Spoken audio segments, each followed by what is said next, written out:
नमो भगवते तस्मै कृष्णायादवतुकर्मणे रूपनाम विवेदेन जगत कीर्ति यो यतः सच्चिदानन्दरूपाय विश्वोत्पत्त्यादि हेतवे तापत्रय विनाशाय श्रीकृष्णाय वयं नुमः। श्रीमद्भागवत महापुराण द्वितीय स्कंध प्रथम अध्याय ध्यान विधि और भगवान के विराट स्वरूप का वर्णन। ओम नमो भगवते वासुदेवाय। श्री सुखदेव जी ने कहा, परीक्षित, तुम्हारा लोक हित के लिए किया हुआ यह प्रश्न बहुत ही उत्तम है। मनुष्यों के लिए जितनी भी बातें सुनने, स्मरण करने या कीर्तन करने की हैं, उन सब में यह श्रेष्ठ है। आत्मज्ञानी महापुरुष ऐसे प्रश्न का बड़ा आदर करते हैं। राजेंद्र, जो गृहस्थ घर के काम धंधों में उलझे हुए हैं जो गृहस्थ घर के काम धंधों में उलझे हुए हैं, अपने स्वरूप को नहीं जानते, उनके लिए हजारों बातें कहने, सुनने एवं सोचने करने की रहती हैं। उनकी सारी उम्र यूं ही बीत जाती है। उनकी रात नींद या स्त्री प्रसंग से कटती है और दिन धन की हाय हाय या कुटुंबियों के भरण पोषण में समाप्त हो जाता है। संसार में जिन्हें अपना अत्यंत घनिष्ठ संबंधी कहा जाता है, वे शरीर, पुत्र, स्त्री आदि कुछ नहीं है, असत हैं, परंतु जीव उनके मोह में ऐसा पागल सा हो जाता है कि दिन रात उनको मृत्यु का ग्रास होते देखकर भी चेतता नहीं। इसलिए परीक्षित, जो अभय पद को प्राप्त करना चाहता है, उसे तो सर्वात्मा सर्वशक्तिमान भगवान श्री कृष्ण की ही लीलाओं का श्रवण, कीर्तन और स्मरण करना चाहिए। मनुष्य जन्म का यही इतना ही लाभ है कि चाहे जैसे हो, ज्ञान से, भक्ति से अथवा अपने धर्म की निष्ठा से जीवन को ऐसा बना लिया जाए कि मृत्यु के समय भगवान की स्मृति अवश्य बनी रहे। परीक्षित, जो निर्गुण स्वरूप में स्थित हैं एवं विधि निषेध की मर्यादा को लांघ चुके हैं, वे बड़े बड़े ऋषि मुनि भी प्रायः भगवान के अनंत कल्याण में गुण गणों के वर्णन में रमे रहते हैं। द्वापर के अंत में इस भगवत रूप अथवा वेद तुल्य श्रीमद् भागवत नाम के महापुराण का अपने पिता श्री कृष्ण द्वैपायन से मैंने अध्ययन किया था।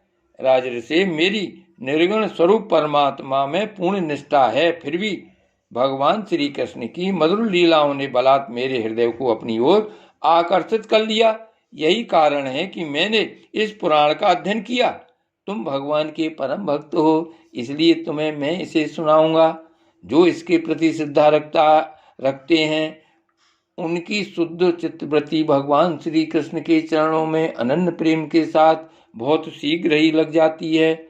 जो लोग लोक या परलोक की किसी भी वस्तु की इच्छा रखते हैं या इसके विपरीत संसार में दुख का अनुभव करके जो उससे विरक्त हो गए हैं और निर्भय मोक्ष पद को प्राप्त करना चाहते हैं, उन साधकों के लिए तथा योग संपन्न सिद्ध ज्ञानियों के लिए भी समस्त शास्त्रों का यही निर्णय है कि वे भगवान के नामों का प्रेम से संकीर्तन करें।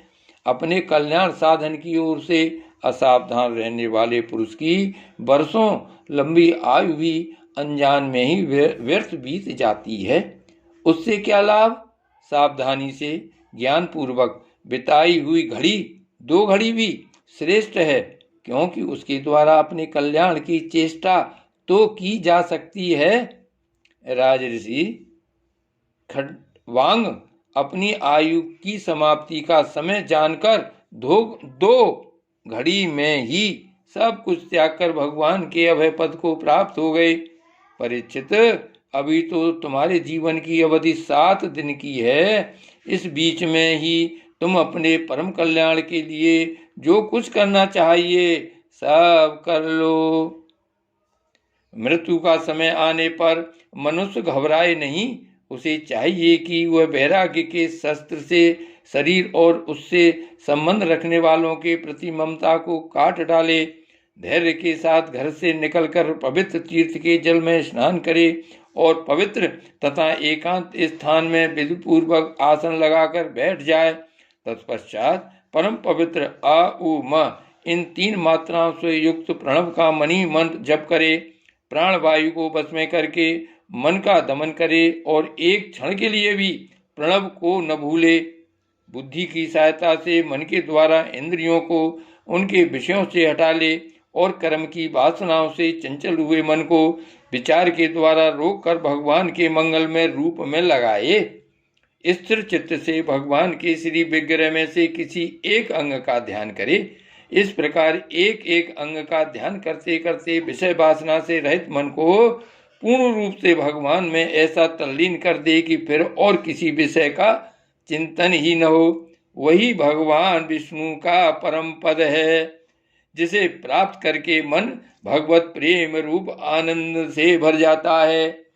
यदि भगवान का ध्यान करते समय मन रजोगुण से विक्षिप्त या तमोगुण से मूढ़ हो जाए तो घबराए नहीं। धैर्य के साथ योग धारणा के द्वारा उसे बस में करना चाहिए, क्योंकि धारणा उक्त दोनों गुणों के दोषों को मिटा देती है। धारणा स्थिर हो जाने पर ध्यान में जब योगी अपने परम मंगल में आश्रय भगवान को देखता है तब उसे तुरंत ही भक्ति योग की प्राप्ति हो जाती है। परीक्षित ने पूछा, ब्राह्मण, धारणा किस साधन से किस वस्तु में किस प्रकार की जाती है और उसका क्या स्वरूप माना गया है जो शीघ्र ही मनुष्य के मन का मैल मिटा देती है? श्री सुखदेव जी ने कहा, परीक्षित, आसन, श्वास, आसक्ति और इंद्रियों पर विजय प्राप्त करके फिर बुद्धि के द्वारा मन को भगवान के स्थूल रूप में लगाना चाहिए। यह कार्य रूप संपूर्ण विश्व जो कुछ कभी था, है या होगा, सबका सब जिसमें दीख पड़ता है वही भगवान का स्थूल से स्थूल और विराट शरीर है। जल, अग्नि, वायु, आकाश, अहंकार, मैं तत्व और प्रकृति, इन 7 आवरणों से घिरे हुए इस ब्रह्मांड शरीर में जो विराट पुरुष भगवान हैं वे ही धारणा के आश्रय हैं, उन्हीं की धारणा की जाती है। तत्वज्ञ पुरुष उनका इस प्रकार वर्णन करते हैं। पाताल विराट पुरुष के तलवे हैं, उनकी एड़ियां और पंजे रसातल हैं, दोनों गुल्प एड़ी के ऊपर की गांठें महातल हैं, उनके पैर के पिंडे तलातल हैं। विश्व मूर्ति भगवान के दोनों घुटने सुतल हैं, जांघें वितल और अतल हैं, पेड़ू भूतल है। और परीक्षित, उनके नाभि रूप सरोवर को ही आकाश कहते हैं। आदि पुरुष परमात्मा की छाती को स्वर्गलोक, गले को महरलोक, मुख को जनलोक और ललाट को तपोलोक कहते हैं। उन सहस्त्र सिर वाले भगवान का मस्तक समूह ही सत्यलोक है। इंद्रादि देवता उनकी भुजाएं हैं, दिशाएं कान और शब्द श्रवणेन्द्रिय हैं। दोनों अश्विनी कुमार उनकी नासिका के छिद्र हैं, गंध घ्राणेन्द्रिय हैं और धधकती हुई आग उनका मुख है।